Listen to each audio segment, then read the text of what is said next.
sampaikan. Duduk siap, gerak.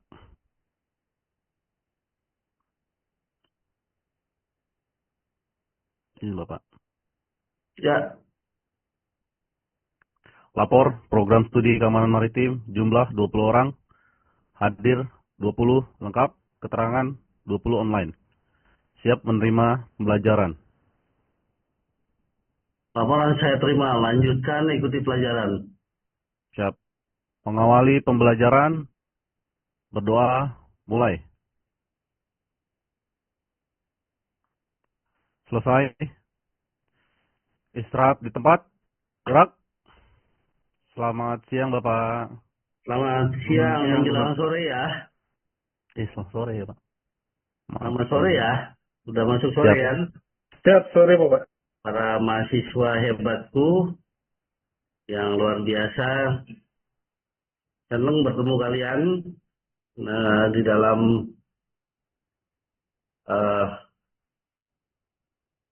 mata kuliah tata kelola sumber daya maritim ya. Mari kita sama-sama. Yang pertama, di pertemuan pertama ini saya akan sharing keilmuan dengan kalian. Mudah-mudahan bisa bermanfaat untuk kalian. Izin memperkenalkan diri. Ketika kenalan, kalian bisa lihat Bapak dibuka aja Google Scholar, di Google. Panggil Asep Iwa Sumantri, itu ada nama Bapak ya. Ketika di Google Scholar, kalian bisa lihat di jurnal dan tulisan Bapak.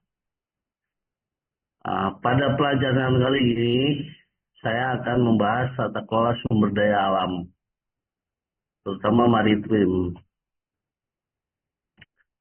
Saya akan share kepada kalian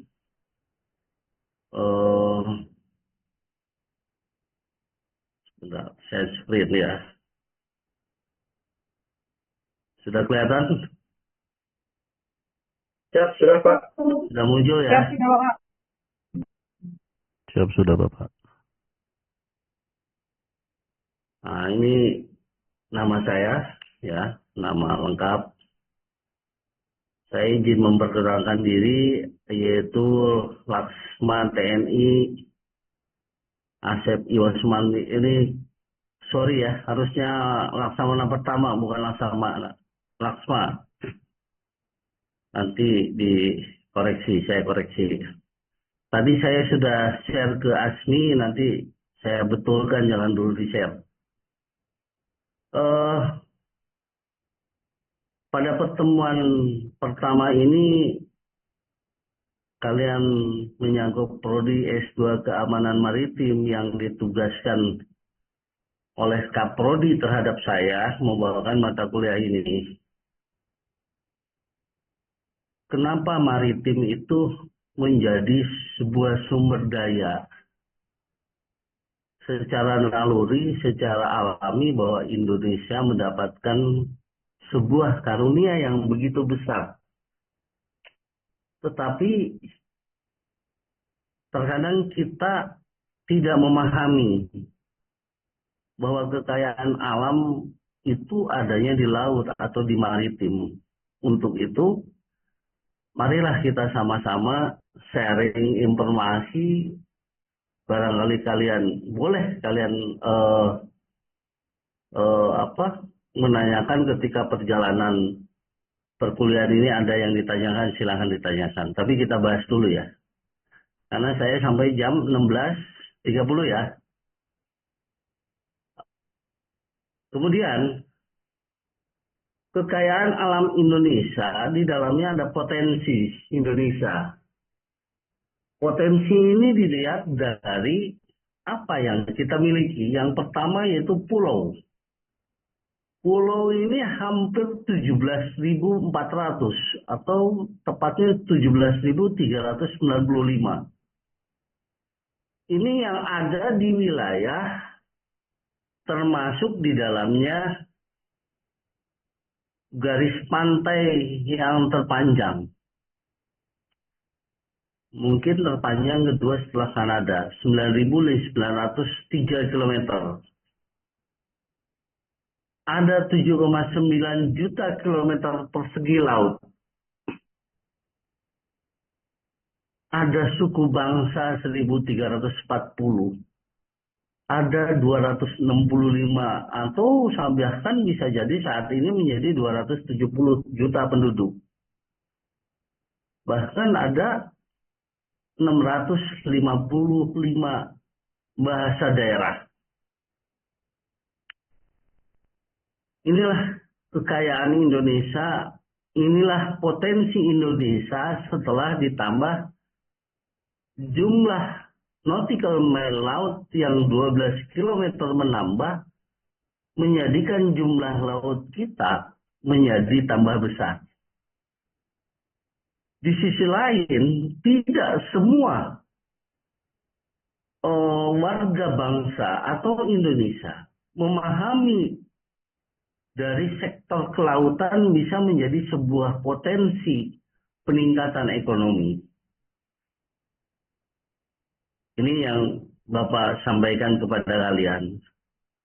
Namun di dalam perjalanannya kita memiliki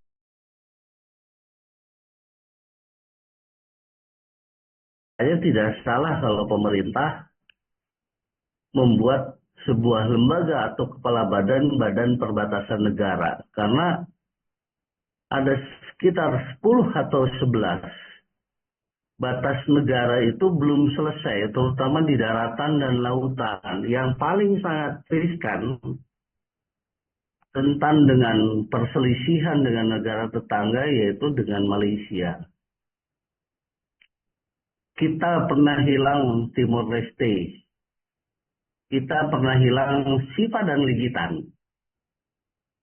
Ini adalah sebuah pengalaman yang sangat menyedihkan.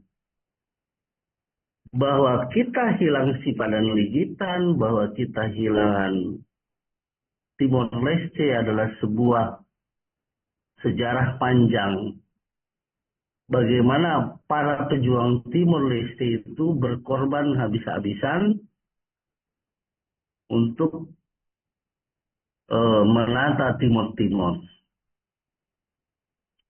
Kalau kita bandingkan dengan sekarang, Timor itu ya kehidupannya jauh lebih makmur dengan Indonesia sekarang. Perbatasan pertama yaitu antara Singapura dengan Indonesia. Ini sangat tipis sekali. Kemudian yang saya akan jabarkan ini lebarnya antara Natuna. Makanya di sini ada yang bilang LCS, padahal ini Natuna, Laut Natuna, laut kita. Malaysia berpendapat seperti ini. Makanya eskalasi perselisihan pendapat antara Indonesia dengan Malaysia itu selalu berbeda pendapat. Terutama di wilayah Natuna belum ada yang mengakui Indochina juga. Kenapa ini menjadi rebutan? Karena kandungannya di lautan di Natuna ini mengandung gas alam dan sumber minyak yang begitu besar. Kemudian antara RI dengan India. Di sini juga Anda kemarin mendapatkan kabar bahwa seperti kita ketahui bahwa di perbatasan ini mengandung gas alam yang begitu banyak. Kenapa? Ke depan sumber-sumber energi itu akan berubah, akan terkonversi ke dalam green energy di saat 2045. Pemerintah akan bisa merubah dari yang sifatnya renewable item ke non-renewable, dari non-renewable menjadi renewable. Contohnya gas alam, kemudian listrik. Jadi sumber minyak yang akan habis itu bisa berubah menjadi gas alam. Makanya gas alam ke depan akan menjadi favorit item sebagai sumber energi. Begitupun dengan listrik PLN. Dia tidak akan mengembangkan basisnya dari batu bara, karena batu bara akan habis. Ini sumbernya ada di lautan, kemudian perbatasan dengan Malaysia, kemudian dengan Filipina, kemudian dengan PNG, Timur Leste, bahkan dengan Palau. Palau itu negara kecil, tetapi suaranya di PBB sangat negatif terhadap Indonesia, tapi bisa dipatahkan juga. Jadi kekuatan yang saya sampaikan tadi, luas laut Indonesia yang begitu besar ini, menjadi potensi sumber daya alam yang akan menjadi favorit dari sisi alam. Di sisi lain, bahwa laut Indonesia, mulai dari Selat Malaka, kemudian perjalanan ke sini ke atas selalu lewat Selat Malaka. Makanya di sini terjadi Malaka Street Patrol, sering terjadi patroli bersama antara kekuatan Angkatan Laut Indonesia dengan Malaysia. Kenapa? Kejadian yang telah lampau bahwa dari lautlah terjadi perompakan yang lebih besar. Di lautlah terjadi penyelundupan barang-barang yang ilegal. Di lautlah terjadi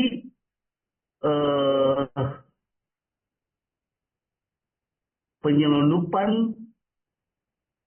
barang ekonomi yang menjadikan negara kehilangan pajak yang lebih besar. Contoh,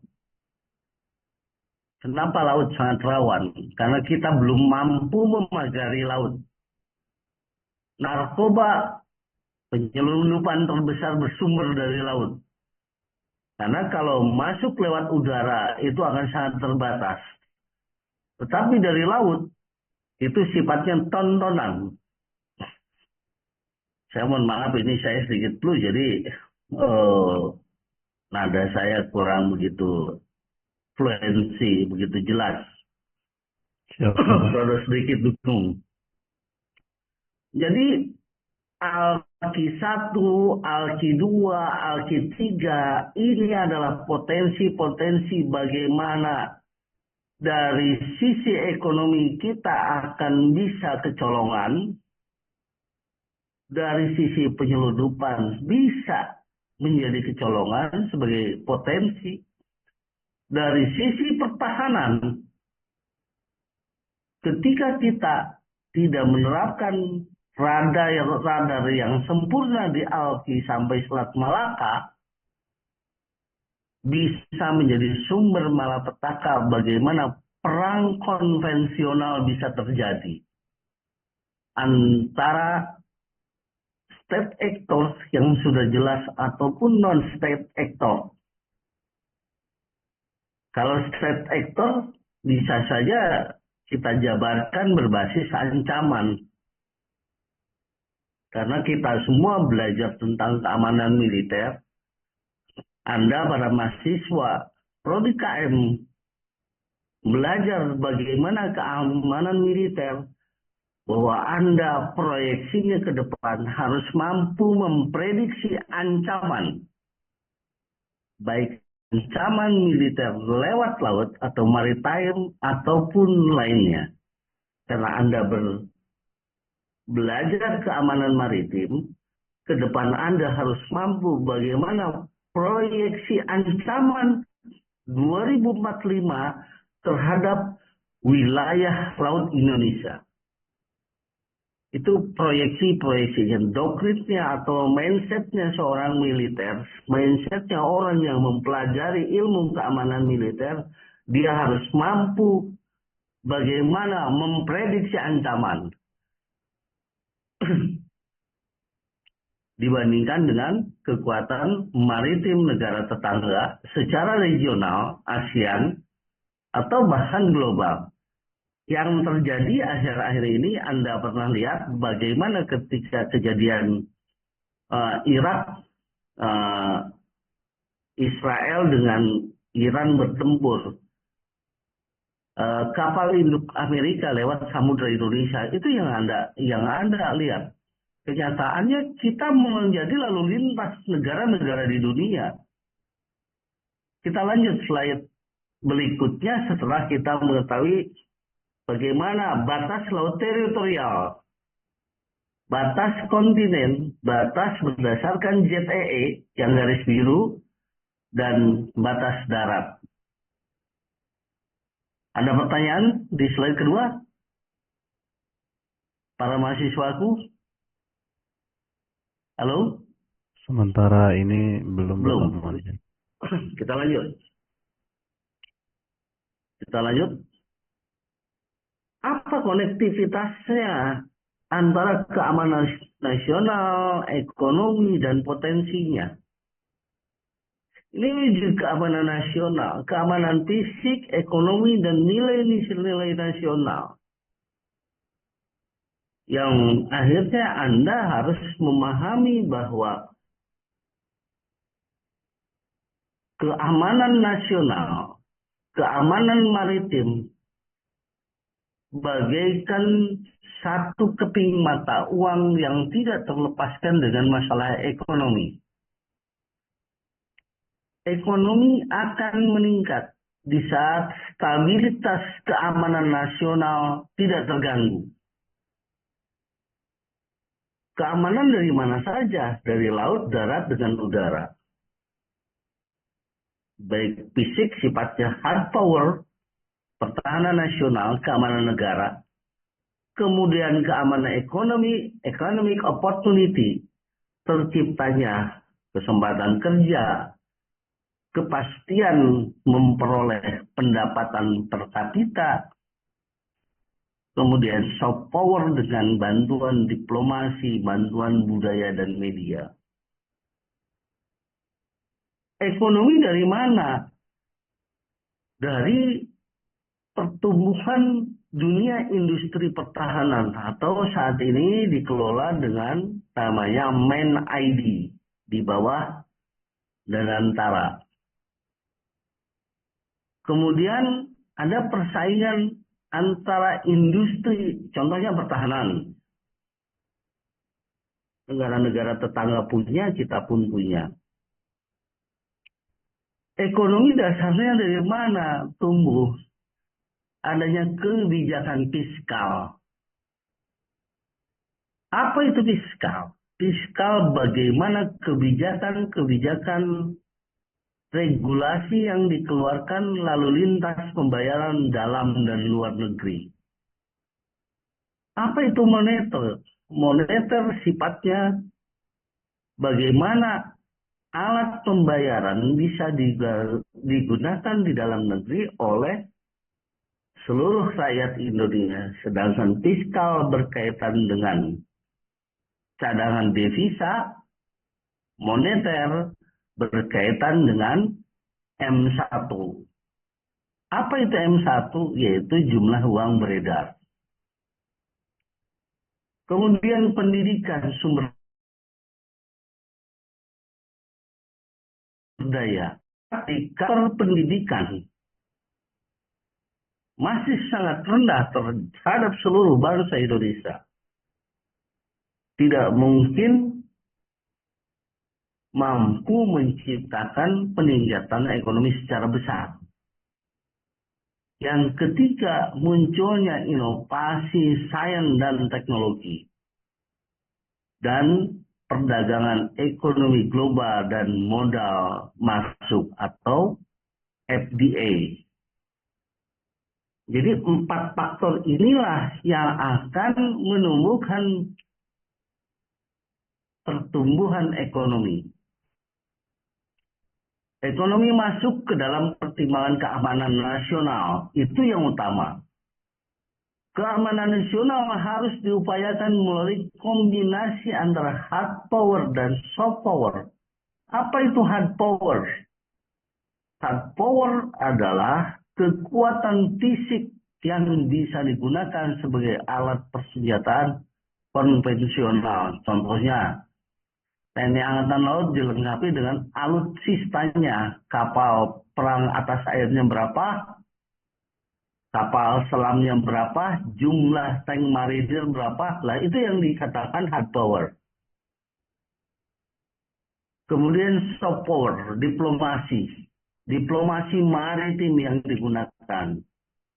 Contoh NT-NT yang selama ini dikerjakan itu diplomasi. Untuk masa damai itu bisa digunakan sebagai persiapan masa perang. Kemudian ada peluang ekonomi antar negara. Contoh di Main ID. Filipina memesan kapal perang dari PT PAL.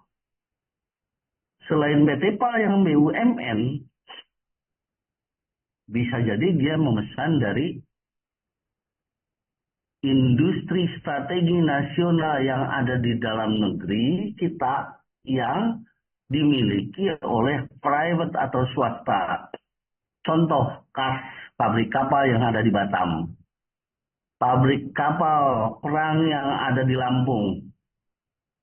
Kemudian ini sejarah masa lampau, ada pabrik-pabrik kapal laut yang ada di daerah Pati, Lasem, dan lain sebagainya. Itu pabrik-pabrik kapal sejak zaman Majapahit. Kemudian ekonomi menopang ketiga komponen di atas, yaitu hard power, soft power, dan peluang ekonomi.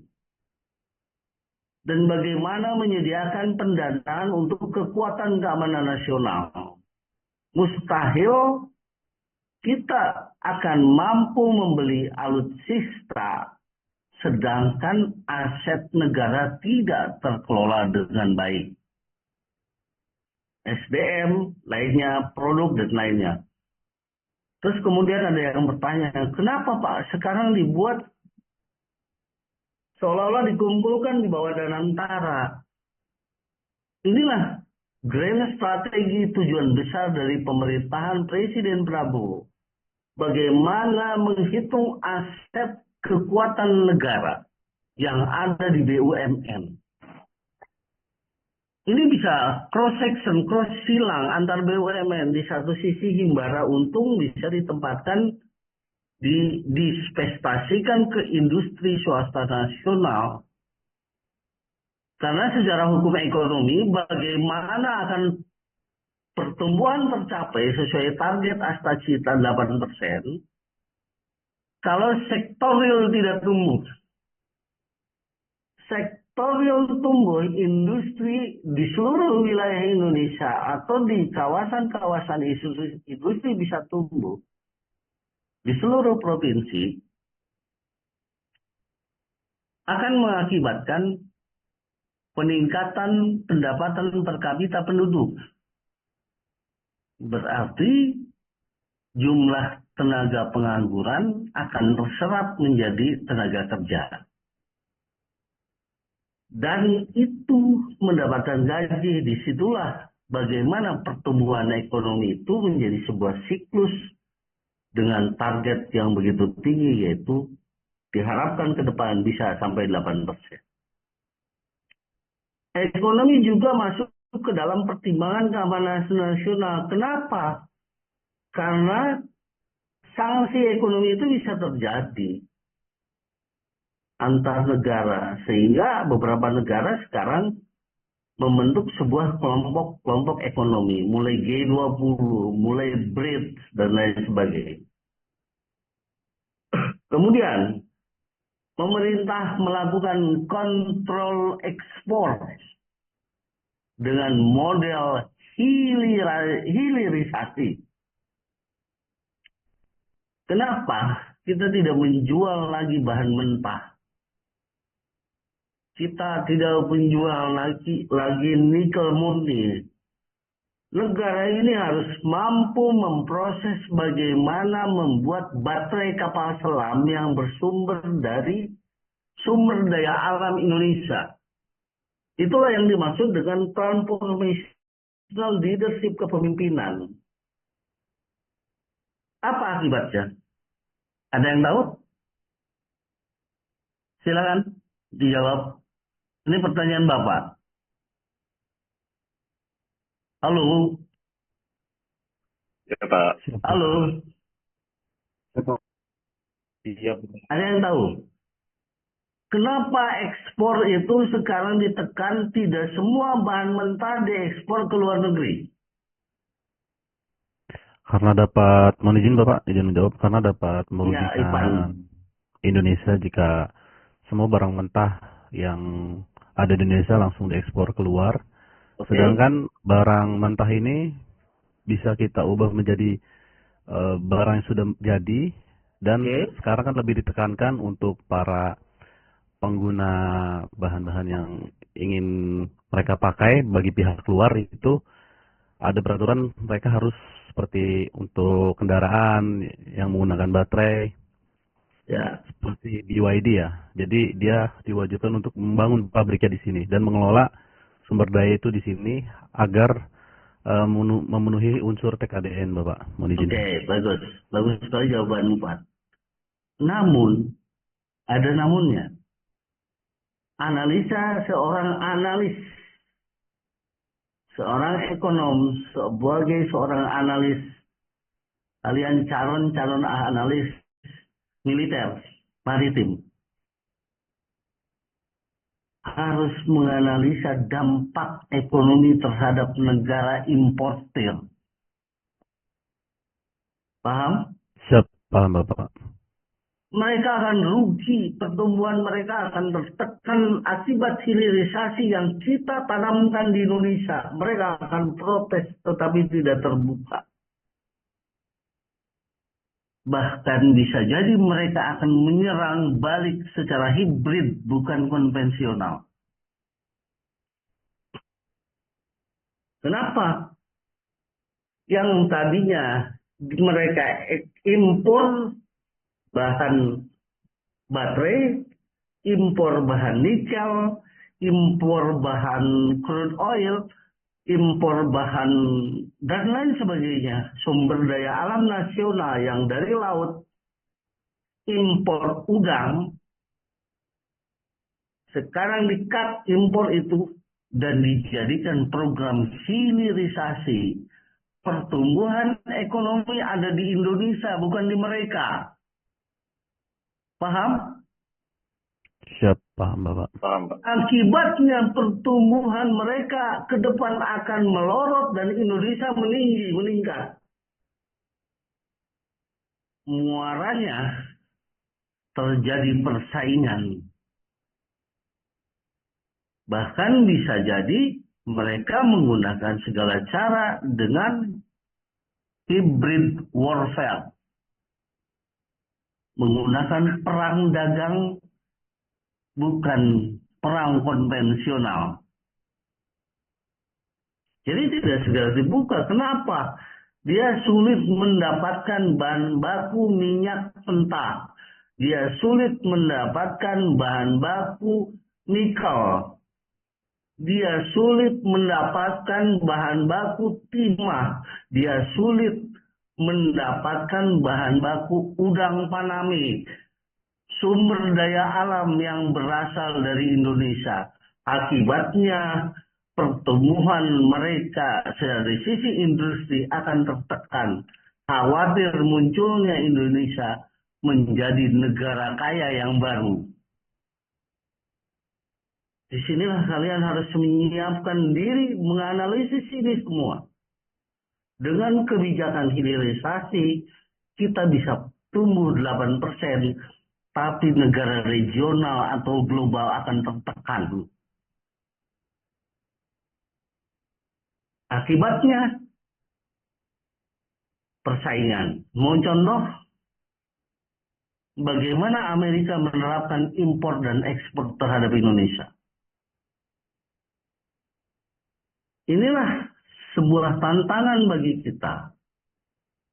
Bagaimana pemerintah akan menumbuhkan ekonomi dan ampun untuk keperluan rakyat, tetapi ada yang akan tergilas oleh kebijakan Indonesia ini. Ditambah insentif ekonomi, ditambah ekspedisi ekonomi, ekspor impor mereka yang biasanya minyak keluar masuk dalam dan luar negeri lewat patral sekarang tidak ada. Itulah isu-isu ekonomi yang akan menyebabkan terjadinya konflik. Disinilah pertahanan keamanan maritim sangat diperlukan untuk menumbuh kembangan sektor ekonomi. Lanjut ke slide berikutnya. Ekonomi yang tinggi akan meningkatkan kapasitas belanja untuk pertahanan, khususnya maritim. Bagaimana grafik belanja militer ini dari sisi kiri selalu meningkat dengan indikator, ini asumsi ya, Y-nya asumsi. AX plus B, itu konsumsi. Jadi grafik ini naik turun bagaimana pendapatan nasional dalam bentuk rupiah, gross national product dihadapkan pada belanja militer. Berapa persentase pendapatan nasional yang cenderung memiliki hubungan yang positif dengan belanja militer? Dan bagaimana kenaikan pendapatan nasional bisa memungkinkan suatu negara untuk meningkatkan belanja militer. Ini yang analisa dan grafik sangat sederhana di saat persaingan senjata ditingkatkan, alutsista ditingkatkan, kita akan berhadapan dengan resiko bagaimana persentase dana atau APBN kita menambah belanja militer, mengurangi belanja yang lainnya. Kita lanjut. Ini sebagai perbandingan dengan negara lain. Ya. Jadi para peneliti menganalisa bahwa studi kasus negara-negara Uni Emirat Arab menunjukkan bahwa semakin besar ukuran ekonomi atau PDB real, maka semakin tinggi belanja militer negara tersebut. Ini hasil penelitian dari tahun 2023. Kita lanjut. Bagaimana belanja pertahanan dapat berkontribusi atau berkorelasi positif dengan perekonomian nasional. Ada penelitian pengembangan di sektor pertahanan, kemudian ke riset militer dan pengeluaran pertahanan dapat menghasilkan inovasi teknologi yang bisa diaplikasikan secara luas sehingga mendorong pertumbuhan ekonomi. Tetapi yang terjadi, banyak hasil riset itu mungkin bisa tidak digunakan dan mungkin bisa jadi digunakan. Contohnya pertahanan, mohon maaf, atau yang lain. Tadi saya cerita tentang Irak. Bagaimana drone Irak bisa mampu menggempur Israel. Selama ini kita kan tidak tahu Irak itu punya drone ribuan. Tetapi diam-diam dia bisa menghabisi Israel yang gak karu-karuan. Yang kedua, hasil riset kadang-kadang tidak digunakan karena alasan klasik, alasan kebijakan, alasan-alasan yang tidak ilmiah. Kemudian keamanan. Dari hasil penelitian merujuk kepada meningkatnya permintaan atau agregat mendorong peningkatan utilisasi idle capital dan kesempatan kerja yang kemudian mendorong investasi. Artinya begini, contoh, Kementerian Pertahanan mendorong bertumbuhnya Min-ID atau industri pertahanan di dalam negeri dikembangkan. Contohnya apa? Pindad. Kemenhan mendorong Pindad membuat senjata dari berbagai variasi, mulai yang laras panjang P1, P2, P3, yang terbaru digunakan Kopassus yaitu P3. SE1, P3. Ada SE1 P1, SE1 P2, dan SE1 P3. Itu perkembangan. Akibat apa? Akibat adanya RD yang jalan, Research and Development yang jalan di Pindad. Ketika senjata ini digunakan oleh Kopassus, digunakan oleh Marinir, digunakan oleh Kopasgat, permintaan ini terus meningkat karena Kementerian Pertahanan melaksanakan kebijakan beli itu senjata dari Pindad. Beli senjata itu dari pelurunya dari Pindad. Otomatis ini menumbuh kembangkan kesempatan kerja. Pindad memerlukan tenaga kerja, memerlukan para ahli yang banyak, mendorong investasi. Akhirnya apa? Tumbuhlah investasi yang ada di Pindad, menyerap tenaga kerja. Yang kedua, keamanan. Pengeluaran pertahanan dapat menghasilkan manfaat ekonomi keamanan, dapat mendorong ekosistem bisnis yang stabil dan mendukung investasi asing. Investasi di sektor pertahanan dapat menimbulkan eksternalitas positif bagi sektor sipil, seperti pengembangan infrastruktur, teknologi spillover, dan pembangunan sumber daya manusia. Anak-anak muda saat ini yang di bawah 30 tahun ditel untuk bisa mengawaki pertahanan. Tidak harus dari militer, karena dia menguasai teknologi. Saya lanjut. Jadi bagaimana belanja pertahanan dapat apa? Dapat berkorelasi positif dengan perekonomian nasional. Itu saya baru menjelaskan contohnya Pindad, kemudian PT PAL, kemudian industri swastanya Lundin, kemudian kas yang ada di Batam, dan lain sebagainya. Kita lanjut. Variabel ekonomi, saya harus menjelaskan lebih banyak hubungan variabel ekonomi dengan seperti inflasi memiliki pengaruh terhadap pertahanan nasional. Kenapa keamanan maritim? Saya akan bahas fondasi awal tata kelola sumber daya ini. Jadi akibat inflasi global dapat mengurangi daya beli alutsista dan meningkatkan kerentanan sistem keamanan negara. Akibat apa? Inflasi global barang, termasuk senjata dan barang pertahanan, meningkatkan beban anggaran pertahanan, mengurangi daya beli Kementerian Pertahanan, khususnya maritim contohnya. Kemudian meningkatkan kerentanan sistem keamanan negara. Ini sangat rentan apabila alutsista yang dimiliki oleh TNI AL yang mengawaki keamanan maritim tidak mampu memagari lautan yang begitu luas. Yang tadi saya sampaikan di slide pertama, resiko akan diambil dengan terjadinya penyelundupan, perompakan, pencurian ikan laut, pencurian hasil laut, dan lain sebagainya. Akibat apa? Akibat inflasi. Pengaruhnya terhadap negara terhadap Kementerian Pertahanan. Kementerian Pertahanan dibagi lagi menjadi 5. Kemenhan, Mabes TNI, TNI AD, TNI AL, TNI AU. Yang kedua, variabel inflasi juga dapat meningkatkan gejolak politik yang akan mengganggu kestabilan negara.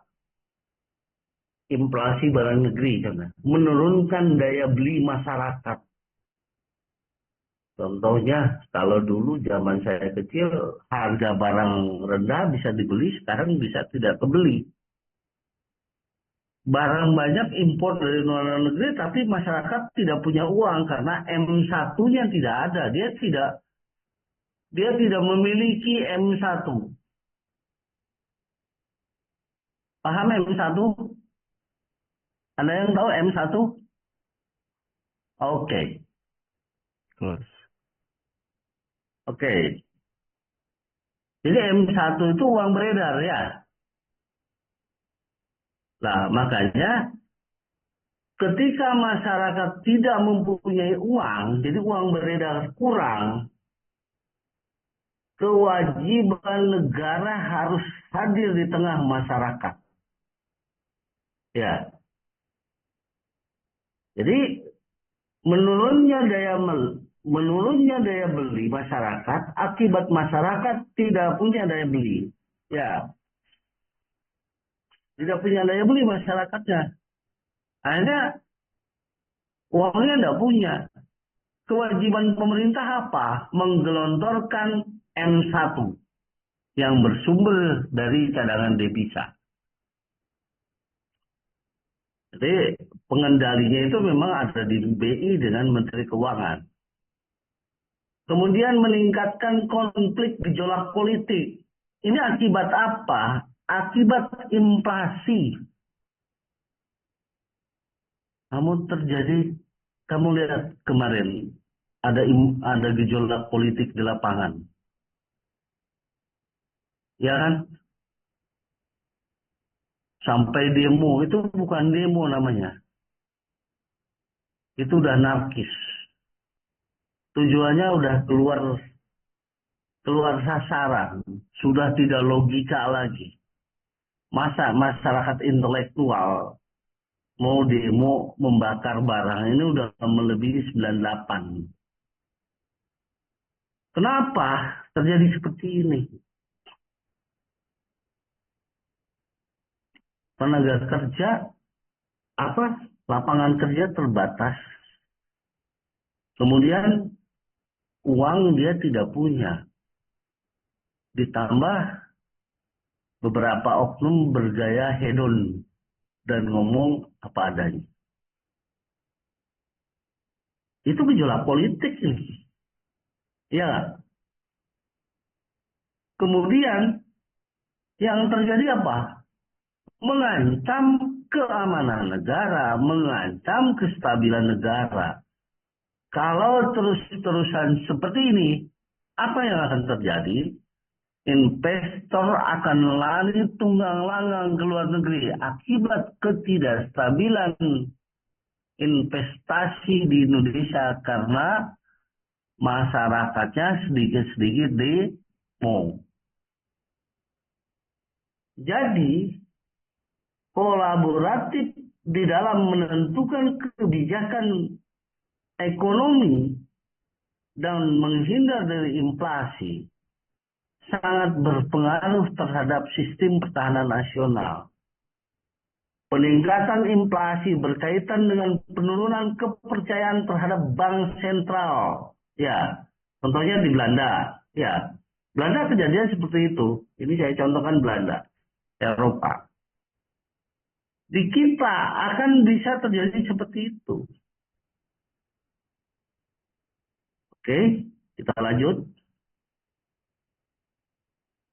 Bagaimana dinamika Indonesia sebagai negara maritim? Dinamika Indonesia sebagai negara maritim diawali dengan eranya kerajaan di mana munculnya Sumpah Palapa. Sebelum-sebelumnya sudah ada, cuman parsial. Sebelum Majapahit ada kerajaan-kerajaan lain juga.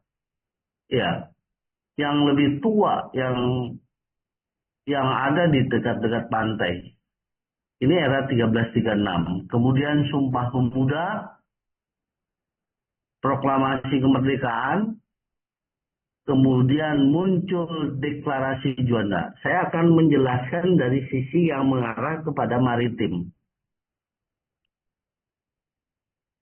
Kemudian muncul UNCLOS 1982, Indonesia sebagai negara kepulauan. muncul kembali aturan wawasan Nusantara pada tahun 82. Mungkin era Bapak dulu ada namanya penataran P4. Bagaimana kita harus memahami bagaimana wawasan Nusantara. Kemudian 96 konvensi benua maritim, kemudian asas sabotase dan lain sebagainya. Artinya, sebagai negara maritim atau samudra dan laut selat dan teluk adalah masa depan peradaban. Jadi saat Presiden Jokowi menerangkan seperti itu ya. Kita telah terlalu lama memunggungi lautan, memunggungi samudra dan memunggungi selat dan teluk. Ini saatnya kita mengembalikan semuanya sehingga jelas Pepa Jayamaya di laut justru kita jaya sebagai semboyan kita di masa lalu bisa kembali. Ini ketika beliau pertama kali menjabat 2014. Ya, itu pertama menjabat seperti itu. Jadi kesininya bagaimana poros maritim akan dibentuk itu belum berkelanjutan. Lanjut.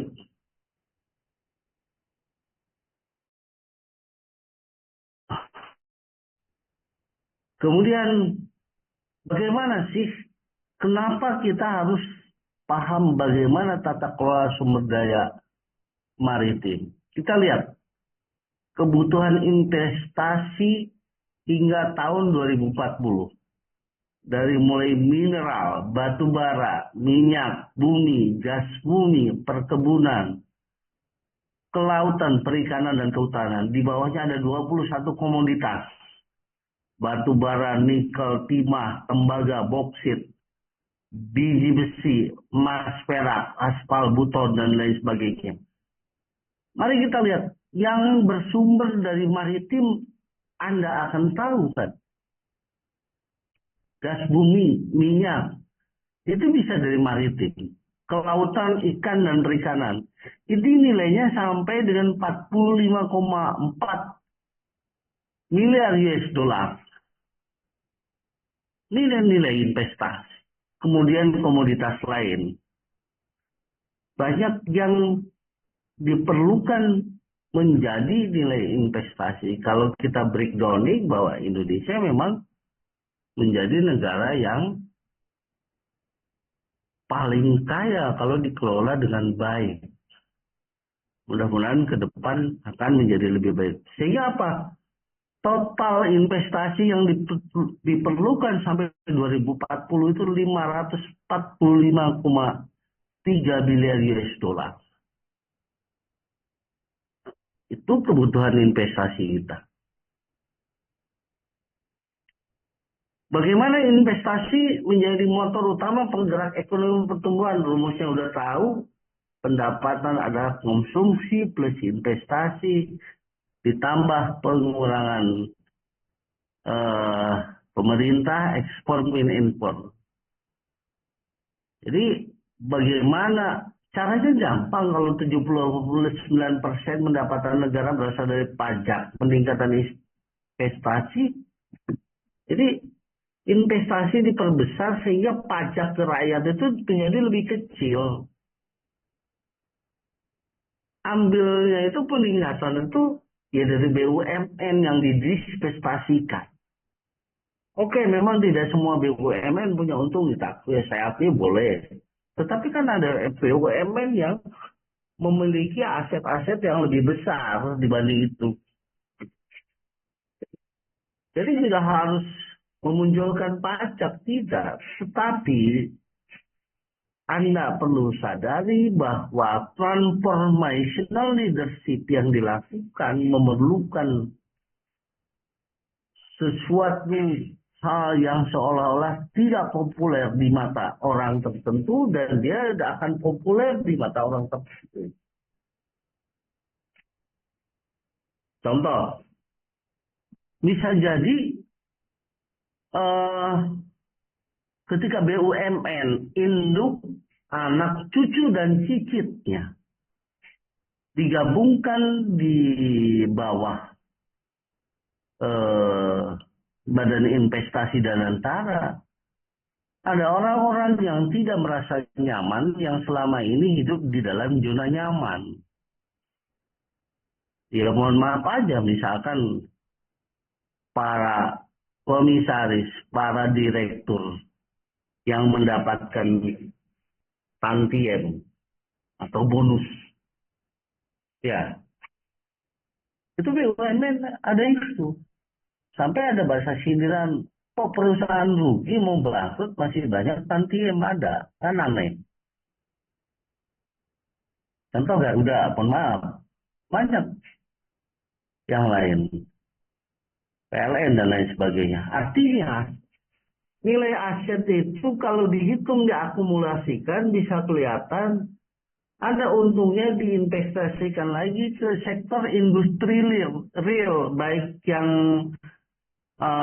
private ataupun yang di bawah negara. Contoh tadi yang saya bilang PT PAL, kemudian Pindad.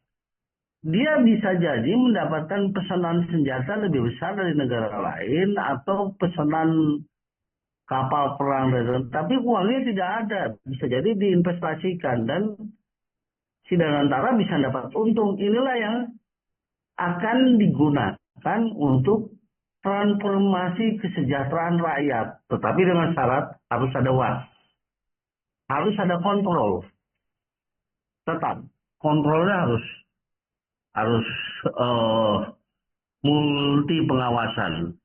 Namanya manusia dimanapun rata-rata bisa kesleo karena uang. Ya,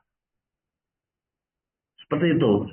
Kalau nggak diawasi, ya bisa jadi terjadi penyalahgunaan wewenang. Kemudian investasi mendorong terciptanya lapangan kerja. Jadi ketika diinvestasikan akan muncul lapangan kerja. Terselaplah tenaga kerja semuanya, tidak ada berkurangnya pengangguran. Caranya itu, lapangan kerja yang semakin banyak akan meningkatkan pendapatan masyarakat, pendapatan per kapita yang saya sampaikan. Memunculkan daya beli atau konsumsi masyarakat. Tadi teorinya seperti itu. Ketika inflasi, daya belinya kurang, pendapatannya berkurang. Itu perkembangan yang terjadi dari sisi hukum ekonominya. Bagaimana inflasi dapat menurunkan daya beli kementerian terkait? Contohnya Kementerian Pertahanan misalkan. Inflasi akan mempengaruhi daya beli Departemen Pertahanan untuk anggaran 773 miliar US dollar yang disetujui tahun fiskal 2023. Ini bisa menjadi sistem budget yang ini, anggaran Departemen Pertahanan AS contohnya. Meningkat 755 miliar pada tahun 2023 menjadi 810 miliar pada tahun 2024. Meningkat ya, udah kelihatan kan di negara luar, di Amerika Serikat. Dengan perkiraan tingkat inflasi tahunan sebesar 2%, Departemen Pertahanan memiliki daya beli sebesar 732 pada tahun 2022. Namun inflasi tetap pada 7, dan jika anggaran tidak dinaikkan, daya beli departemen dapat turun. Contoh, mau saya kasih contoh nggak? Masalah pertahanan. Boleh, Pak. Ada yang bisa berikan contoh? Contoh gini, konsumsi bahan bakar untuk kapal-kapal TNI Angkatan Laut. Dulu harga bahan bakar minyak solar atau HSD hanya 5.000. Dulu ya, tahun 2010 ya. Contoh satu kapal dia penggunaan bakarnya full tank itu 80 ton. HSD itu sama dengan solar. Kapal beli banyak. Tetapi operasi ini tambah meningkat. Karena saya bilang tadi, belum mampu memagari laut lautan. Harga 5.000 tahun 2015, sekarang harga HSD, perlu diingat, konsumsi bahan bakar tentara itu sama dengan bahan bakar industri. Jadi mahal juga. Itu angkatan laut itu beli, makanya punya hutang, nggak kebayar. Tetapi operasi laut itu harus wajib dilaksanakan. Kalau tidak dilaksanakan, penyelundupan terjadi, senjata, narkoba, kapal selam dari luar masuk. Ini kalau nggak dilaksanakan terjadi. Tetapi yang dikasih bukan kuantum jumlah volume. Yang dikasih nilai uang. Pagunya misalkan hanya 100 juta. Tahun 2015. Tahun sekarang pagunya masih 100 juta.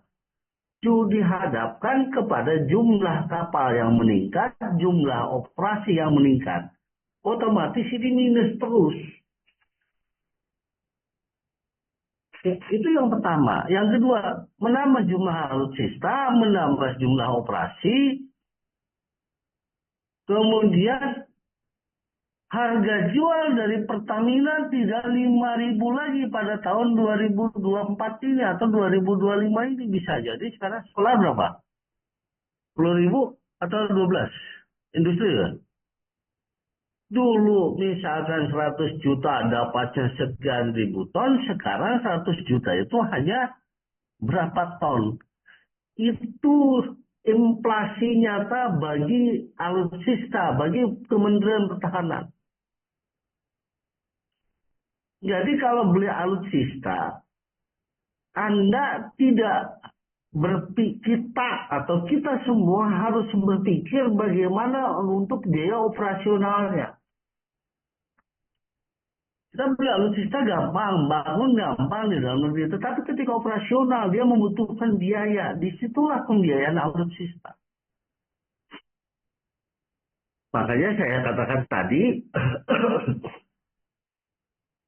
skenario terburuk daya beli itu bisa terjadi pada sektor pertahanan apabila tata kelola sumber daya alam itu tidak dimanage dengan baik. Ya, ini yang terjadi secara grafik hasil penelitian dari US Labor of Statistics seperti ini. Saya lanjut. Bagaimana kebijakan kelautan Indonesia? Tadi saya menerangkan sejumlah dari sektor mineral juga. Pengelolaan sumber daya kelautan dan pengembangan sumber daya manusia. Kebijakannya kita lihat sudah ada belum kebijakan. Pertahanan, keamanan, penegakan hukum dan keselamatan di laut. Anda lisa di sini. Nanti Anda masuk ke dalam di poin pertama ini, pertahanan, keamanan, penegakan hukum dan keselamatan di laut. Bapak tanya sekarang, ini milik siapa? Ini yang pertahanan, keamanan, penegakan hukum dan keselamatan di laut. Ini milik siapa? Halo? Milik Angkatan Laut kah? Milik Bakamla kah? Milik Pol Airut kah? Milik KKP kah? Ada lagi? Milik kita semua, Pak. Milik semua. Stakeholdernya berarti banyak. Ya. Siapa? Berarti stakeholdernya banyak dong. Ketika stakeholder ini banyak, siapa yang menegakkan keamanan, siapa yang menegakkan hukum, siapa yang menegakkan keselamatan di laut. Ini bisa terjadi salah menentukan sebuah kebijakan. Karena terlalu banyak stakeholder. Kita bandingkan dari stakeholder ini. Kekuatan Angkatan Laut Bakamla, polisi, KKP, kelautan, punyakah dia alat untuk, kalau misalkan KKP mau mengejar pencurian ikan di wilayah Laut Aru, mampukah kapal KKP mengejar wilayah sampai 12 nautical mile? Itu sebuah pertanyaan kita semua. Makanya ini, kalau masalah ini, masalah kepemilikan stakeholder, kalian jadikan bahan tesis kalian menjadi sebuah wacana, bagaimana rumusan masalahnya dibentuk. Apakah iya harus dikuasai milik kita semua? Itu menjadi sebuah pertanyaan kita semua, dilihat dari penelitian-penelitian terdahulu. Kemudian, tata kelola dan kelembagaan kelautan, yang saya tadi bilang stakeholder. Penegakan hukum itu milik siapa? Pertahanan milik siapa? Polisi mau ikutan pertahanan di laut dengan airut.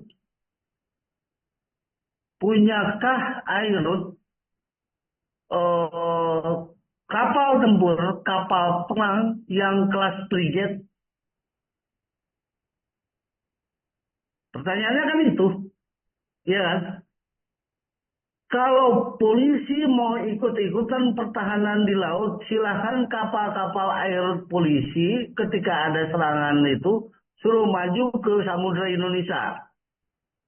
Ketika ada kapal induknya USS Nimitz Amerika yang mau ke Irak, coba tanyain oleh kapal-kapal polisi. Tidak bisa, dia mau menegakkan pertahanan. Makanya pertanyaan Bapak tadi ke kalian, Bapak sampaikan ke kalian, ini jadi bahan renungan kita, jadi analisa kita semua. Tidak mungkin semua stakeholder di laut yang Bapak sampaikan tadi, KKP, kemudian Airut, kemudian Bakamla, kemudian yang lainnya, boleh ada yang terlibat, mau mengajukan jadi menguasai pertahanan di laut, wong dia nggak punya exoset juga kok. Makanya di bawahnya dijelaskan bagaimana tata kelola dan kelembagaan kelautan. Siapa yang menegakkan hukum di laut? Siapa yang mengurus pertahanan? Siapa yang mengurus keselamatan di laut? Jadi kalau dikatakan milik kita semua, perlu dipertanyakan, perlu dipecahkan masalah ini. Apakah iya harus milik kita semua? Ya. Oke, saya lanjut. Ekonomi infrastruktur dan peningkatan kesejahteraan. Itu yang harus difasilitasi. Bagaimana kapal-kapal maritim dengan tonnase 5.000 DWT ke atas itu harus mampu Indonesia membuat kapal-kapal itu untuk pengembangan kelautan. Pengelolaan ruang laut dan perlindungan laut, lingkungan laut. Kenapa? Dulu zamannya Menteri Bu Susi pernah ada kebijakan udang anaknya di Panamea dibatasi. Karena ada yang bahwa udang ini merupakan favoritnya orang-orang luar negeri. Dikhawatirkan menjadi punah. Kemudian, sebagai negara maritim, kita semua hidup di darat. Tetapi budaya bahari sangat jarang kita letakkan. Sangat jarang kita terapkan. Lautan kita banyak, tetapi mindset kita selalu di daratan. Laut kita banyak, pantai kita banyak, mindset kita tidak pernah melirik pantai dan kehidupan kebaharian di pinggir laut. Laut kita besar, dengan jumlah palung, jumlah ikan beratus-ratus macam, tetapi kita belum pernah mendapatkan atau menganalisis bagaimana peningkatan ekspor hasil laut yang diolah diekspor ke luar negeri.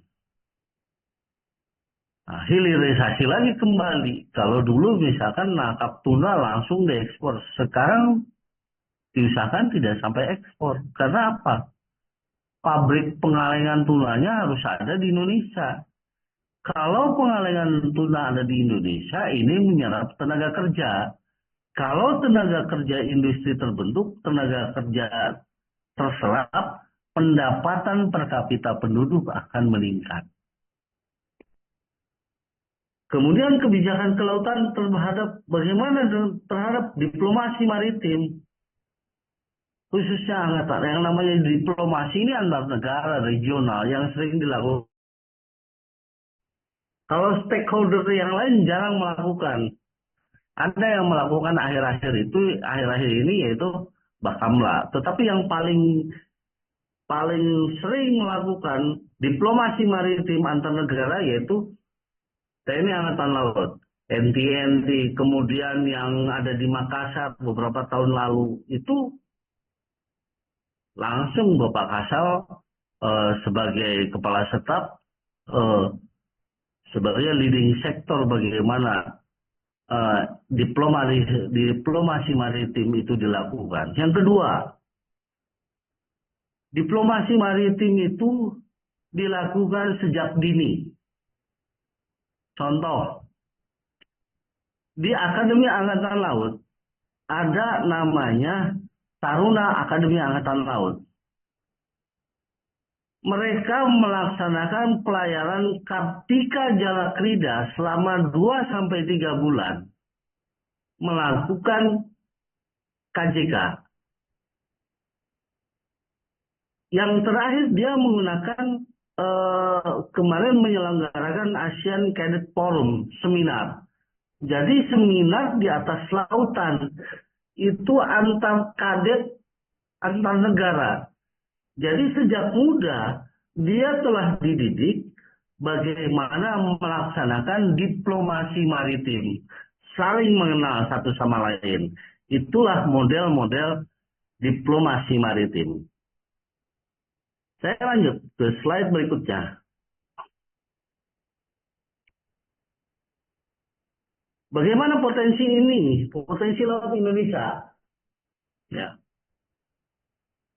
Indonesia merupakan negara maritim yang dengan potensi dan kontribusi perikanan yang signifikan bagi dunia.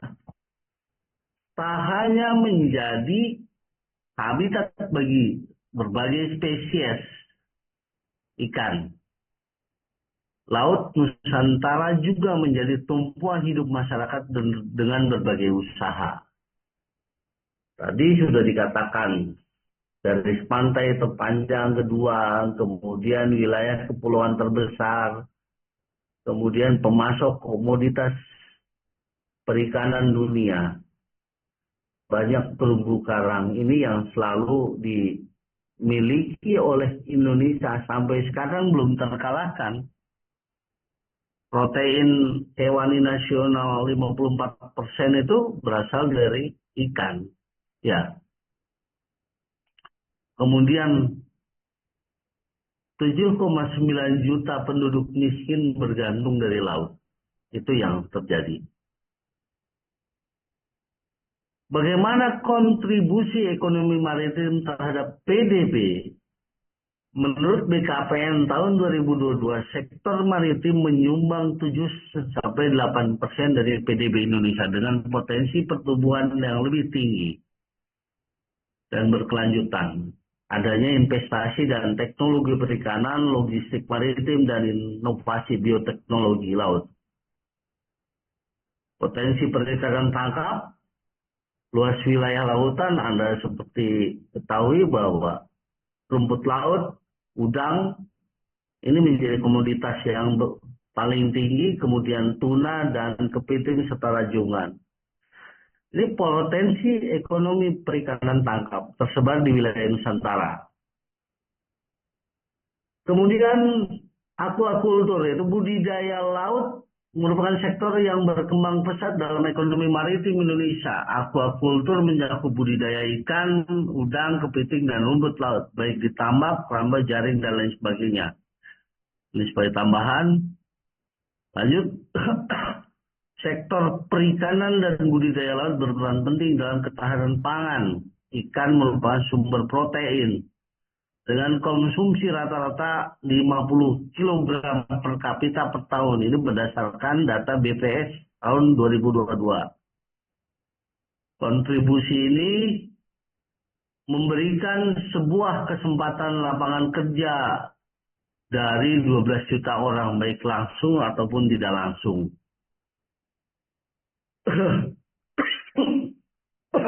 Sorry. Bagaimana tantangan dalam pengembangan perikanan tangkap dan aquaculture? Yang pertama, overfishing dan praktek penangkapan ilegal mengakibatkan menurunnya stok ikan akibat penangkapan berlebihan mengancam keberlanjutan ekosistem. Anda semua tahu mungkin dulu namanya pukat. Jadi ikan-ikan kecil dengan pukat itu dihantam, diambil semua. Jadi tidak ada regenerasi atau pertumbuhan yang lainnya. Makanya ini yang dilarang. Kemudian perubahan iklim, kenaikan suhu laut dan kejadian cuaca ekstrim yang mengganggu distribusi dan produktivitas ikan. Penyakit dan hama pada budidaya. Serangan penyakit seperti white spot syndrome virus pada udang dapat menyebabkan kerugian besar bagi petani budidaya. Keterbatasan teknologi dan infrastruktur. Banyak nelayan nasional belum memanfaatkan teknologi modern sehingga produktivitas rendah dan kualitas hasil tangkapan menurun. Kemudian keterbatasan akses pasar dan nilai tambah. Produk laut sering dijual mentah dengan nilai ekonomi rendah, sehingga potensi pendapatan lokal tidak maksimal. Itu yang terjadi. Ya.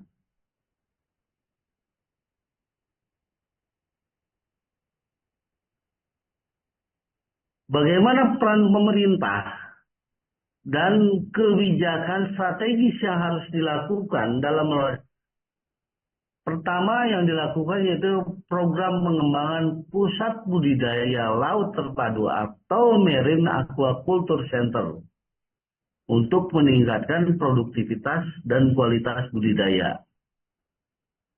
Kedua, peningkatan kapasitas nelayan dan petani budidaya melalui pelatihan, pemberian bantuan alat tangkap modern dan fasilitas pembiayaan mikro.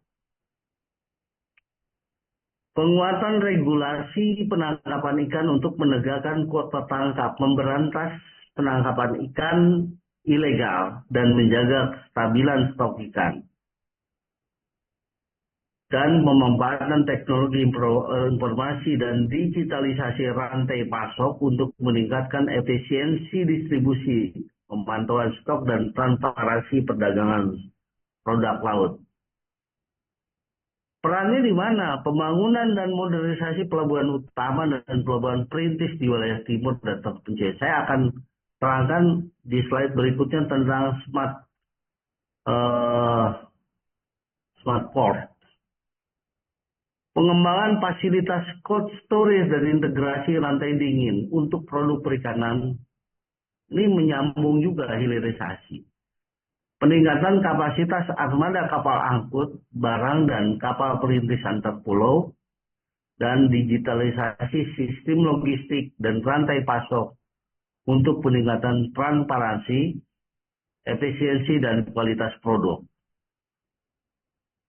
Ini perkembangan bagaimana kalau kita lihat dari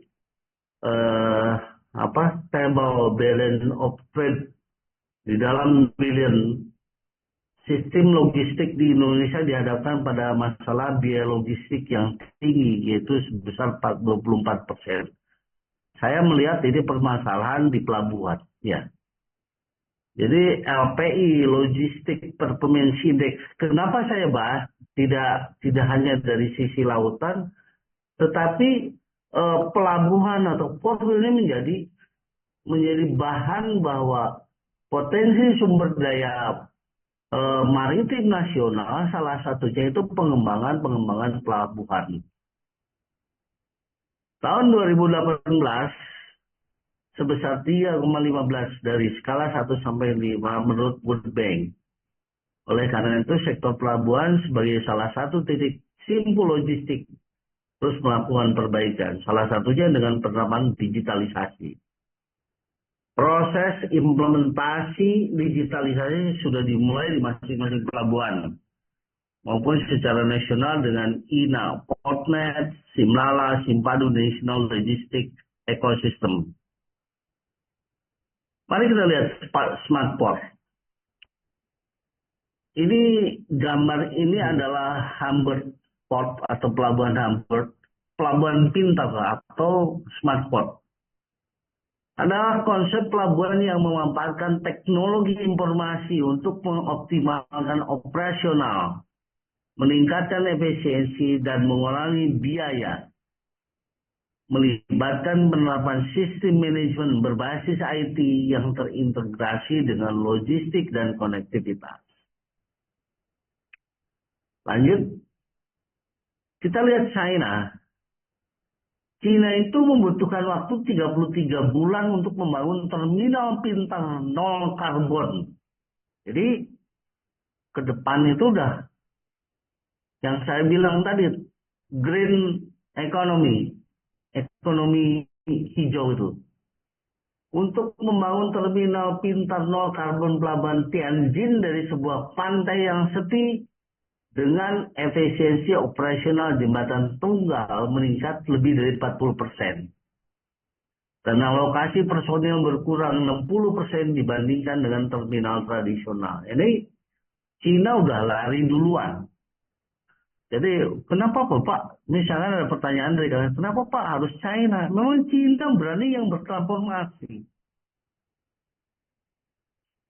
Mohon maaf, mungkin kalau saya beragamnya Islam, dulu ada hadis yang mengatakan, Utlubul ilma bisin, belajarlah ilmu ke negeri Cina.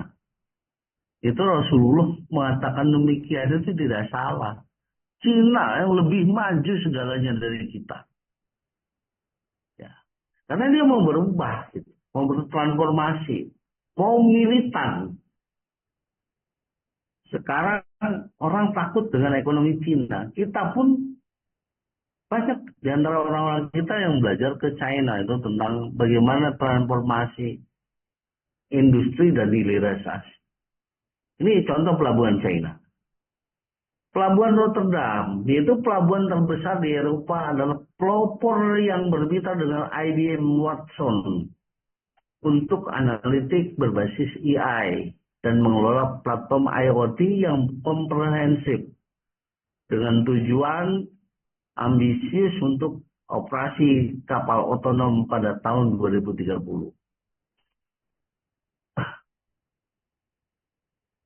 Ini teknologi yang digunakan. Teknologi dan aplikasi utama di pelabuhan cerdas global, ini Smart Port. Jadi mulai teknologi filter, kemudian contoh pelabuhan yang otomatis direct, AGP, sistem menemukan ini, presisi biaya tenaga kerja berkurang dan keamanan di tingkatan ini di Shanghai ya, di Yangsan, pelabuhan Singapura, Tuas, Singapura dan pelabuhan Rotterdam. Kemudian dari sisi data dan analisis waktu nyata, puncak lalu lintas yang dapat isi alokasi tempat berlabuh, yang dioptimalkan meminimalkan kemacetan, pengambilan keputusan operasional. Contohnya di Rotterdam dan Hamburg, yang tadi saya sampaikan gambarnya. Mungkin di antara mahasiswa yang hebat-hebat di hadapan saya ini ada yang sudah di sini, atau bahkan profesinya ada yang sebagai praktisi di pelabuhan. Integrasi IoT dan AI, pemeliharaan prediktif, penjadwalan direct yang dioptimalkan, inspeksi kargo cerdas dan pemantauan lingkungan. Ini di Rotterdam dan Hamburg. Kemudian digitalisasi rantai logistik. Bea cukai tanpa kertas. Proses yang dipercepat, kesalahan berkurang, dan transparansi antar pulau, antar pemangku kepentingan meningkat. Jadi beberapa stakeholder di antara terbuka saja. Kalau memang less paper, less biaya biaya di jalan ya dihilangkan. Itu profesionalnya di luar negeri. Semua pelabuhan pintar terkemuka menggunakan digitalisasi rantai logistik. Kembaran digital, simulasi skenario logistik yang kompleks. Contohnya Rotterdam dan Sevilla. Jaringan 5G, latensi rendah, bandwidth tinggi, keandalan tinggi untuk kontrol. Contoh di Shanghai. Kemudian untuk keberlanjutan, contohnya di Antwerpen dan Hamburg, dan platform kolaborasi digital, contohnya semua pelabuhan pintar terkemuka. Dari sisi prioritas nasional, ya, ini sesuai dengan Astacita, konsep penyelarasan. Manfaat pelabuhan cerdas yang relevan, kontribusi langsung atau selaras. Industrialisasi hilir sesuai Astacita, meningkatkan nilai tambah, membangun pusat ekspor impor dan menstandarisasi pelabuhan, meningkatkan efisiensi, kapasitas dan kontribusi, memfasilitasi pergerakan bahan olahan yang efisien untuk ekspor impor. Kemudian ekonomi hijau dan kemandirian energi. Ini sesuai dengan Astacita, mengurangi ketergantungan bahan bakar fosil. Yang saya bilang tadi, renewable item. Integrasi energi terbarukan, teknologi mengurangi emisi, mengurangi jejak karbon. Kemitraan publik swasta atau KPS, melibatkan elemen masyarakat, memastikan manfaat langsung bagi masyarakat. Jadi seperti ini ya indikator-indikator yang diperlukan.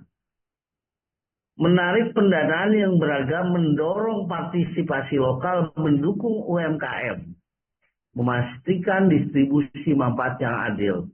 Kemudian pembangunan infrastruktur berkelanjutan dan inklusif TJFN 2025-2029. Atasi kesenjangan regional, pastikan pertumbuhan yang merata di luar Jawa. Caranya yaitu peningkatan konektivitas, pengurangan biaya di seluruh kepulauan, integrasi prinsip-prinsip hijau. Merangsang perekonomian lokal, menutup kesenjangan ekonomi, dan meningkatkan kesehatan lingkungan jangka panjang. Jaringan transformasi terpadu dan konektivitas antar moda. Perluas sistem kereta api, tingkatkan konektivitas antar moda. Transfer barang yang lancar antara laut, jalan raya, kereta api adalah simpul logistik yang dioptimalkan. Jadi nyambung gitu ya. Memperkuat rantai pasokan nasional, meningkatkan efisiensi transportasi keseluruhan. Jadi proses-proses RPJMN ini dikonsepkan mudah-mudahan bisa terlaksana menjadi sebuah framework secara bertahap untuk mewujudkan smart port di Indonesia. Aplikasinya di ini sudah tadi. Nah, kemudian bagaimana usulan model pelabuhan cerdas? Pendekatan hub and spoke yang strategis ya. Pelabuhan super pintar, pelabuhan regional pintar, hubungan transnasional internasional utama menjadi sebuah ekosistem digital nasional. Mengingat luasnya wilayah kepulauan Indonesia, model yang diusulkan akan mengadopsi pendekatan hub and spoke yang strategis. Contohnya Rotterdam dan Singapura. Kemudian prioritas pelabuhan utama, peningkatan segala. Ini proses-proses bagaimana sumber daya itu dari sisi maritim ditata kelola dengan baik. Strateginya seperti apa? Implementasinya. Percontohan pengembangan manusia. Membangun atau meningkatkan sesegera mungkin dan memprioritaskan pelabuhan-pelabuhan utama yang sudah ada dan berfungsi sebagai gerbang ekonomi utama. Contoh Tanjung Priuk, Tanjung Perak, Belawan, dan Makassar yang merupakan pelabuhan utama Pelindo dan kontribusi signifikan terhadap output dan pendapatan. Membangun proyek percontohan lighthouse di pelabuhan-pelabuhan utama dengan inspirasi dari konsep toko retail pintar yang memamerkan teknologi-teknologi baru. Proyek percontohan ini mendemonstrasikan kemampuan nyata, mengumpulkan pembelajaran, dan membangun keahlian internal sebelum peluncuran yang. Kemudian pengembangan modal manusia memulai dan mengintensifkan pengembangan modal manusia melalui program pelatihan. Ya. Ini tahap 2, perluasan teknologi terbukti, implementasi kembaran digital, inisiatif pelabuhan hijau yang dipercepat, platform digital interoperable. Memperluas inisiatif, terapkan teknologi, mendorong adopsi sambungan listrik darat yang lebih luas. Menggunakan peralatan galangan tenaga listrik dan hidrogen, menerapkan sistem pelacakan CO2, serta mengembangkan platform digital. Tahap 3, ekosistem penuh, poros maritim cerdas, inovasi dan peningkatan berlanjutan. Dan tahap selanjutnya, otomatisasi dan operasi cerdas.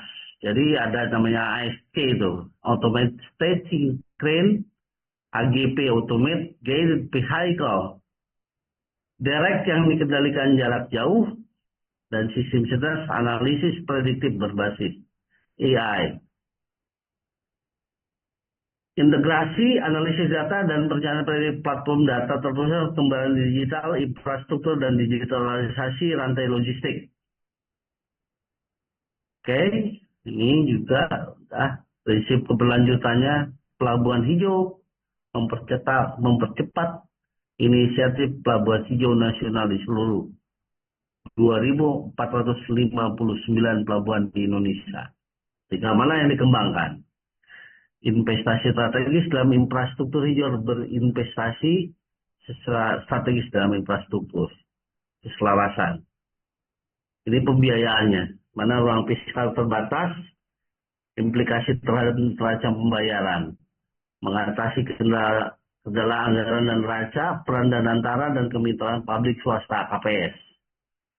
Diversifikasi sumber pendanaan, instrumen keuangan hijau, dukungan multilateral, dan investor institusional. Oke. Tepat jam 4.35 ya. Bapak sampai dengan 4.40 ya. Ini Siap, udah 4.38. Silakan, ada pertanyaan? Siap, Bapak. Saya ada pertanyaan sedikit saja. Oke.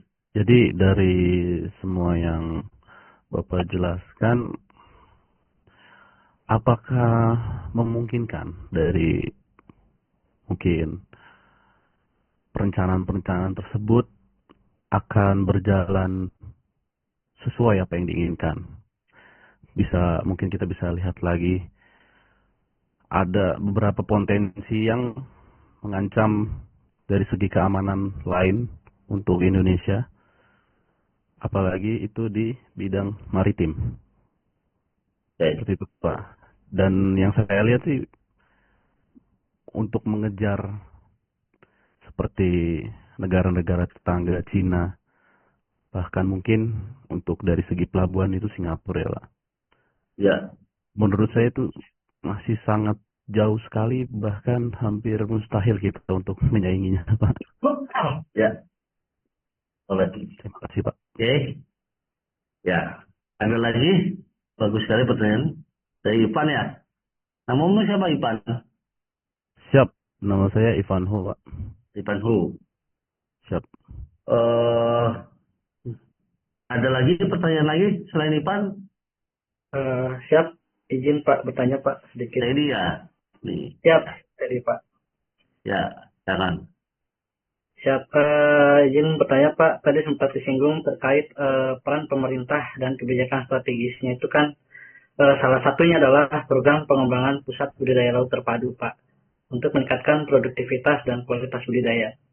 Sedangkan mungkin ini lebih ke sharing juga Pak, bahwa 1 tahun terakhir kan saya juga selaku pelaku budidaya Pak di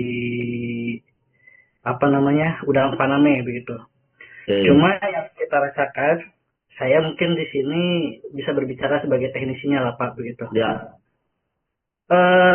Di mana kita berusaha untuk mendapatkan hasil yang maksimal, mendapatkan tonase yang tinggi, tapi dukungan dari pemerintah itu sendiri pun mungkin di sini bisa berkaitan dengan stakeholdernya dengan KKP ya Pak, kebijakan strategisnya.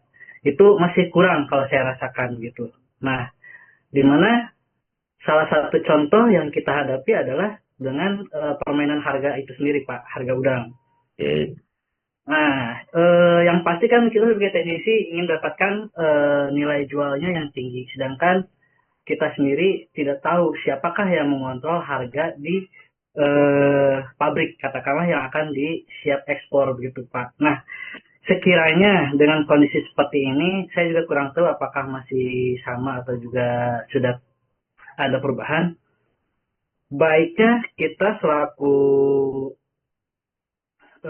pemikir, analis, karena kita sudah siap S2 begitu, langkah-langkah apa yang tepat yang memang bisa kita lakukan supaya kita bisa andil dalam salah satu hal kebijakan strategis itu Pak, begitu Pak. Oke. Siap, terima kasih Pak. Ya, terima kasih. Pertanyaannya hebat-hebat ini. Mahasiswa gue orang-orangnya hebat dan orang pintar, luar biasa. Yang pertama yaitu saya akan jawab dulu dari Ipan ya. Bagaimana perencanaan itu agar berjalan sesuai dengan yang diinginkan. Apakah tidak takut dengan ancaman di bidang maritim? Contoh, mengacu pada Singapura dengan China. Ketika kita menetapkan, merencanakan pola pembangunan sebagai seorang perencana, ini dari atas kebijakan pemerintah. Contoh yang sekarang, saat ini muncul ada astacita, ada sub-sub astacita. Kita ambil di mana bidang yang akan diambil astacita, ya. Tadi tanyakan, apakah sesuai berjalan yang diinginkan? Bisa berjalan, bisa juga tidak. Kalau kita tidak istiqomah, kita tidak teguh pada tujuan, akan terjadi deviasi. Contoh tadi, saya di dalam membangun kelautan, membangun pelabuhan-pelabuhan itu, ya. Diuji coba dulu di Makassar, di Jakarta, di Priok dengan contohnya di Priok. Nah, di Priok dulu dengan di Surabaya. Kita mulai di Priok. Di Priok ini bisa terjadi dulu ada biaya pelabuhan sangat tinggi sebelum diobrak-abrik. Masih ingat peristiwa Pak Jokowi mengobrak-abrik pelabuhan Tanjung Priok? Siap. Masih ingat? Siap, masih Pak. Jadi, style of leadership adalah penentu keberhasilan bahwa tata kelola administrasi, tata kelola manajemen sebuah institusi akan berhasil apabila dari atas ke bawah bisa konsisten. Ya, saya selalu mengambil hal yang positif. Berapa puluh tahun itu di pelabuhan Jakarta tidak bisa tersentuh, dan itu orang yang penggede bisa disapu begitu saja. Apakah tidak takut ancaman? Ancamannya ada. Ketika kita menghadapi orang yang sudah ada di zona nyaman, quote and quote ya, Ivan, sama yang lainnya. Siap. Orang sudah terbiasa dengan zona nyaman, semua fasilitas dinikmati, tapi dia melanggar hal-hal yang salah, kemudian dipotong ke zona nyamanannya ini, dia akan teriak. Contohnya apa? Contohnya ketika mantan presiden Pak Presiden Jokowi memporak-porandakan pelabuhan di Jakarta di Tanjung Priok. Saat ini Presiden Prabowo mengambil alih semua aset hutan kelapa sawit yang dikuasai orang-orang tertentu, tapi dia tidak bayar pajak. Oke? Ketika ditagih pajaknya nggak bisa dibalikin tanahnya. Adakah ancaman? Ada. Apa ancamannya? Dia merasa tidak terima.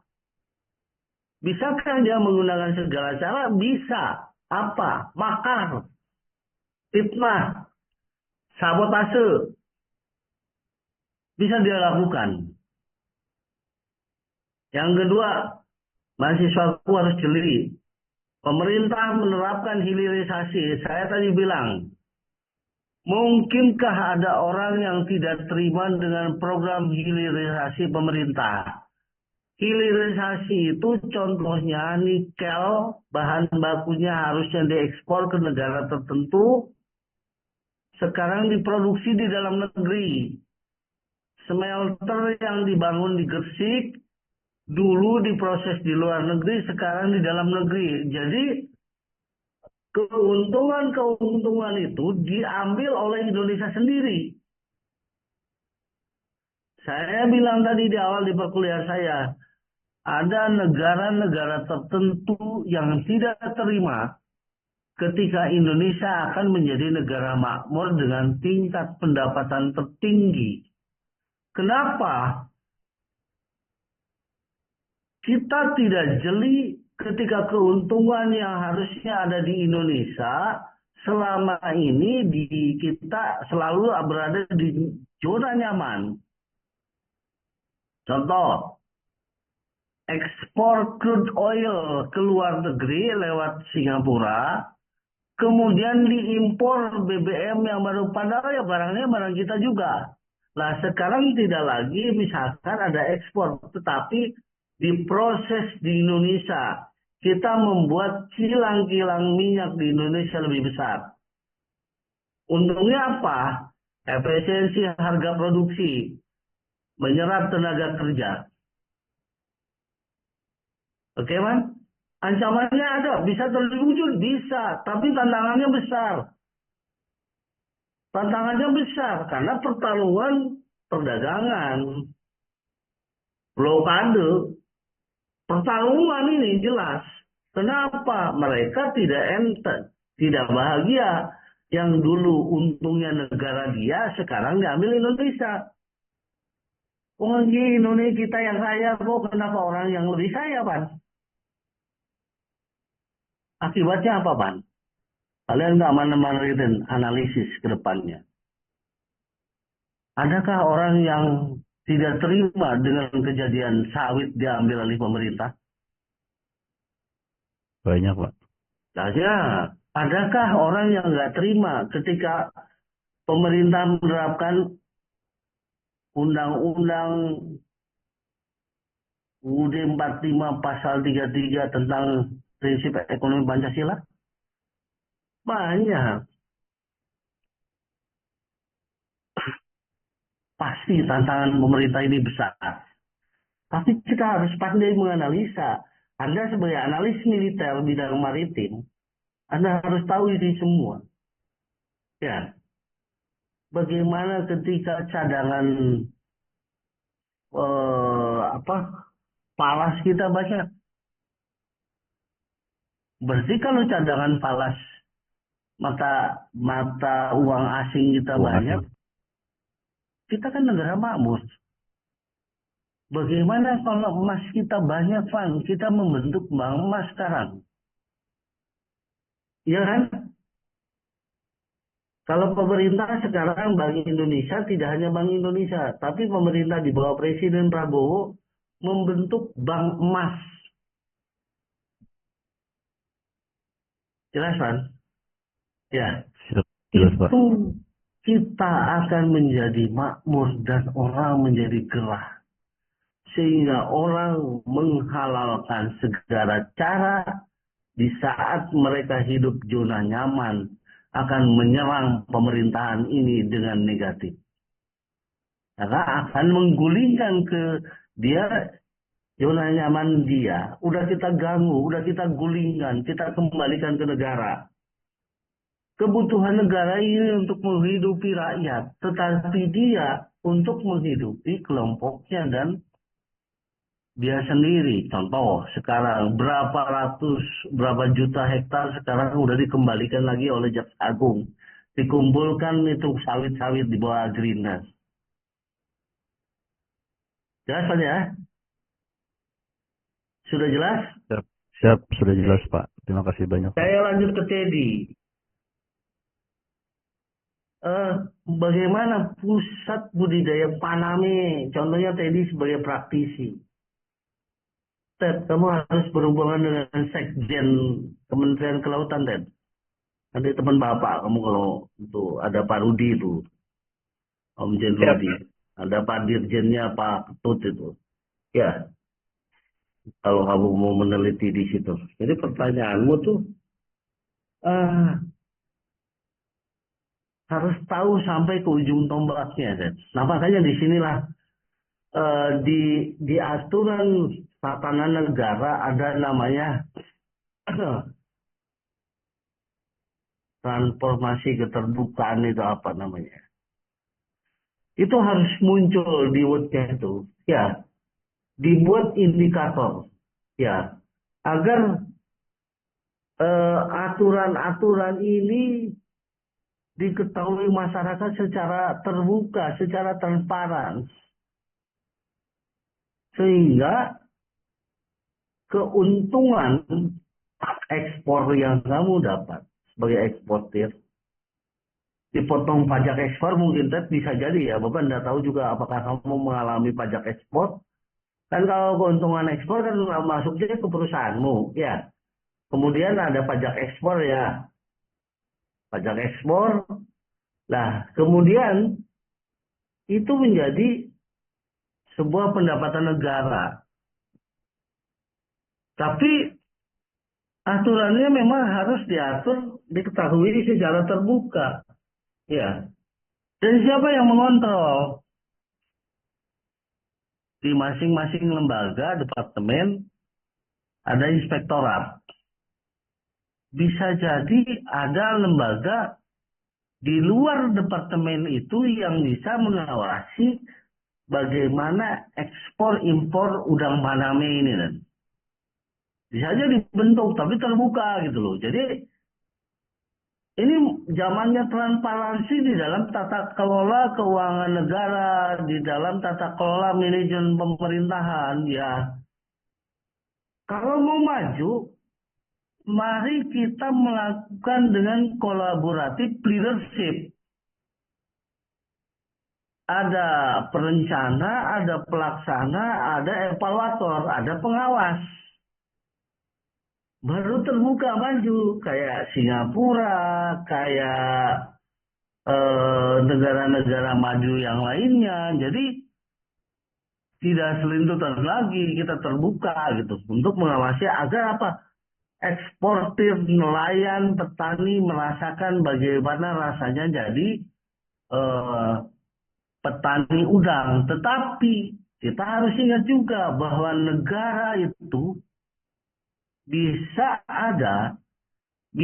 terpenuhi dari berbagai sumber pendapatan untuk membangun negara, untuk membiayai APBN. bisa dari BUMN, bisa dari pajak, dan lain sebagainya. Itu di dalam sistem tata negara Trustees Politika. Nah, terus eh, siapa yang memainkan harga udang gitu ya? Nah, makanya itu harus ditanyakan ke Kementerian KKP. Nanti kita cari di Kementerian KKP. Bapak tidak akan menjawab langsung. Nggak mau ngarang-ngarang, Ted. Nanti salah, Ted. Kalau Bapak tidak tahu, tidak tahu. Cuma akan Bapak tunjukkan Dirjen KKP-nya itu siapa. Sekjennya itu polisi itu. Komjen Rudi, Profesor Rudi. Orang hukum, nanti Bapak tanyakan. Ada nggak aturan yang menentukan harga udang Panama itu siapa? Tadi udah tahu belum? Belum tahu ya, yang menentukan siapa? Siap izin belum Pak, belum tahu Nah, Pak. nanti kita sama-sama belajar, kita tanyakan ya. Ya, Siapa? nggak mau arang-arang. Ya, tapi yang jelas kita nanya ke KKP, Profesor Rudi, bagaimana siapa yang menentukan udang Paname harganya itu? Selama ini menentukan oleh siapa harga udang itu? Jadi tahu? Selama ini yang saya tahu ini Pak, ini baru asumsi saya aja bahwa itu kayak dipermainkan di pihak pabrik itu sendiri Pak. Circle-nya pabrik yang level atas. Kita satu petani kan katakanlah hanya di level bawah lah Pak, di lapangannya langsung. Mhm. Nah jadi pembicaraan kita sesama petambak itu seperti itu. Apa sih kok nggak sinkron gitu dan nggak seimbang dengan cost yang kita keluarkan, di mana pupuk apa segala macam, pakan dan lain-lain itu kan jadi harganya semakin hari semakin naik dan Oke. sedangkan jadi tidak seimbang gitu Pak, timpang di sini jadinya. Ya, Mohon izin. jadi gini, saya jawab ya. Contohnya gini, Ted. Dulu harga gabah ya, kan beda-bedaan. Ya, siapa tahu ke depan harga udang pun akan ada perintah dari presiden dengan skep yang baru. Udang Paname ekspor segini. Itu kan hal yang tidak mungkin bisa menjadi mungkin. Ya, contoh pernyataan harga gabah yang dibeli Bulog. Oke, jelas ya tadi ya. Ya, siapa tadi yang mau izin? Halo. Siapa? Saya mungkin mau izin sharing juga kali ya. Saya mungkin selaku pelaku ekspor impor juga. Oke. Jadi mungkin bisa menjawab juga pertanyaan Mas Teddy. Untuk selama ini sejauh saya pernah mengekspor juga masalah udang dan lain-lain. Untuk yang menentukan harga masalah udang ataupun pangan dan sebagainya, bahkan dari beras, bulog, minyak dan apapun itu yang menentukan harga itu dari berbagai macam faktor ya. Jadi misalnya kita cari siapa yang menentukan, ya nggak akan ketemu karena dari berbagai pihak akan berbeda-beda. Apalagi sudah memasuki beberapa tender atau beberapa stakeholder lagi pengelolanya. Jadi misalkan ditanya siapa yang menentukan, ya kita nggak akan bisa tahu karena dari tambak sampai ke si buyer itu yang menentukan pasti orang pihak ketiga. Karena semua harga kan dari pihak ketiga, mereka yang menentukan, mereka pihak ketiga ini yang membeli atau menyambungkan antara seller dan buyer.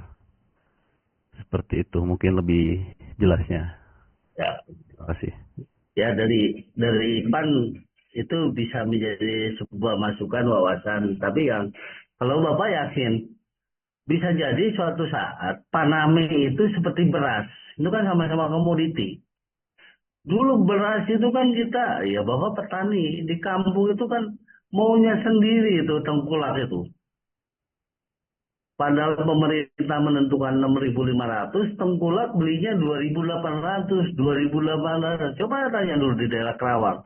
Setelah Bulog menentukan di operasi pasar, Bulog wajib membeli 6.500. Akhirnya keangkat semua. Nah, siapa tahu ke depan Paname ini ya, harga Paname yang diekspor ini menjadi sebuah masalah penelitian tesis kalian ke depan. dan bisa diangkat. Itu ada sekjennya Komjen Profesor Dr. Rudi. Ya itu Komjen Polisi, tapi orangnya egaliter itu. Egaliter enak diajak diskusi. Ada ya kita ajak diskusi. Nanti saya tanyakan kepada Prof. Rudi ini siapa kalau ada masalah di lapangan. Kalianlah sebagai pionir-pionir, leader-leader insan bela negara yang harus berani menata ini. Ya, Ipan praktisi, Teddy praktisi.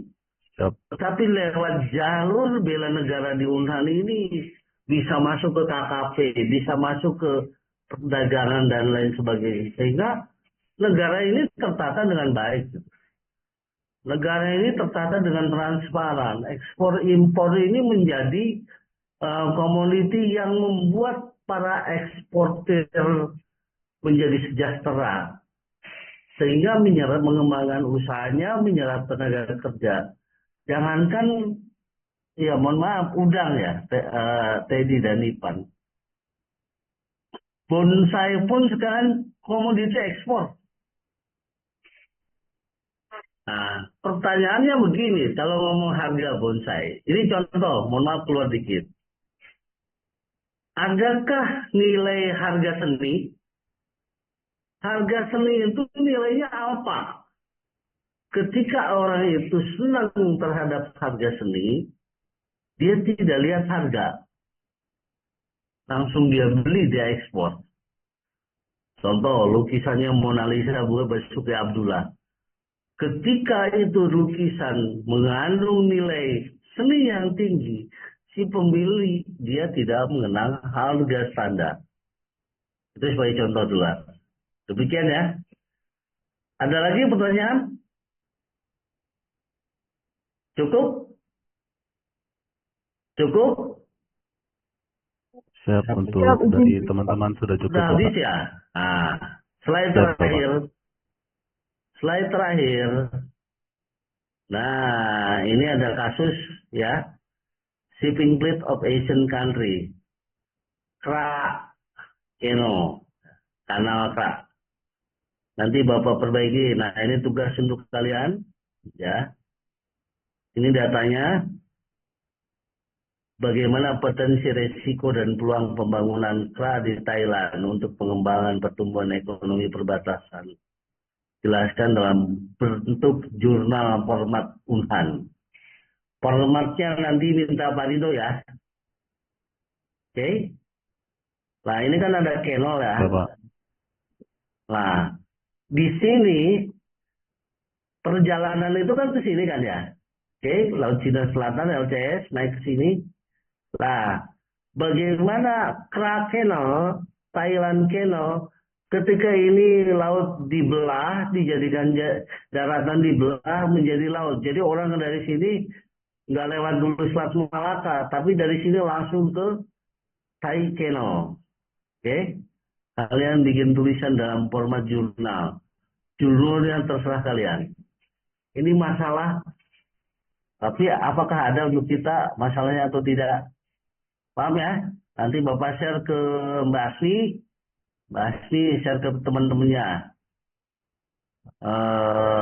Saya kasih 1 bulan tugas ini dibuat dalam bentuk jurnal.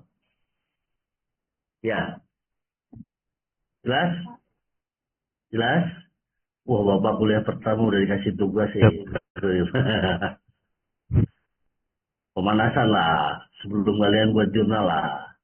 Ibu Sisil senyum-senyum itu Mbak Sisil. Mana Asmi? Nanti tak serahkan sama Asmi ya ininya. Demikian pertemuan perdana perkuliahan dengan Bapak. Terima kasih. Mohon maaf atas segala kekurangannya.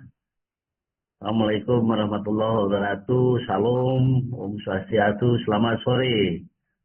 Sampai jumpa minggu depan. Warahmatullahi wabarakatuh. Terima kasih. Bapak, mohon izin waktunya sebentar untuk foto, Bapak. Oke, dengan senang hati. Bentar. Silakan. Oke. teman-teman bisa untuk bersiap untuk berfoto ya. Mohon izin Bapak, untuk PowerPoint-nya bisa dimandikan terlebih dahulu. Bentar. Bapak matikan dulu ya PowerPoint-nya.